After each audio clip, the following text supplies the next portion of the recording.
How is your business working with all of this? Yeah, so thanks very much. And let me just start out by assuring consumers that we definitely are not in a food shortage here in the United States right now. The food supply chain is strong.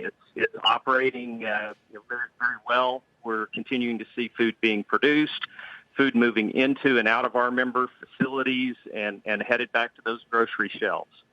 I'm glad to hear that, and I'm sure so are our viewers this evening. But how much stress can it really take, though?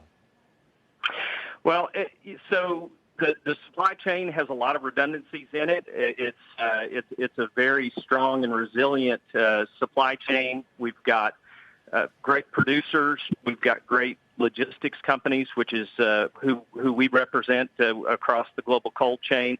And we certainly work closely with retailers as well. And the food industry is really banding together. Priority number one is to ensure that the food supply chain continues to be strong. And I would also just like to say it's so critical to have the workforce. So I definitely just want to make sure that we're thanking our employees all across the food supply chain for that critical role that they're playing in keeping that food supply moving. We're all grateful, believe me. What happens if they fall ill, however?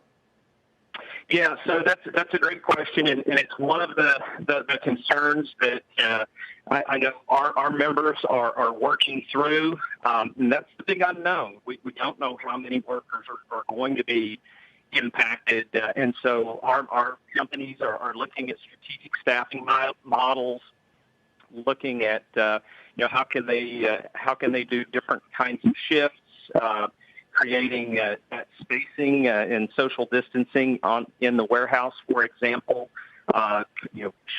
scheduling breaks and et cetera in ways to slow the spread. In addition, we've got great cleaning protocols, sanitation protocols that are in place across the food industry.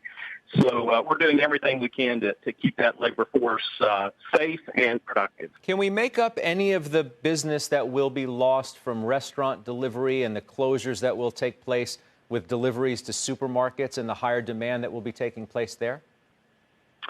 Well, I think that the food industry, we're seeing a shift in consumption patterns there. So lots of folks going to retail, but I know that restaurants are looking at being creative and trying to do more of that carry out or pick up and online ordering, et cetera. So certainly we're seeing changes in that supply and consumer patterns, and I think that's going to continue as long as we're doing these social distancing. But we are seeing again, I think a shift to more of that online ordering, takeout, pickup, and that will make up for some of that.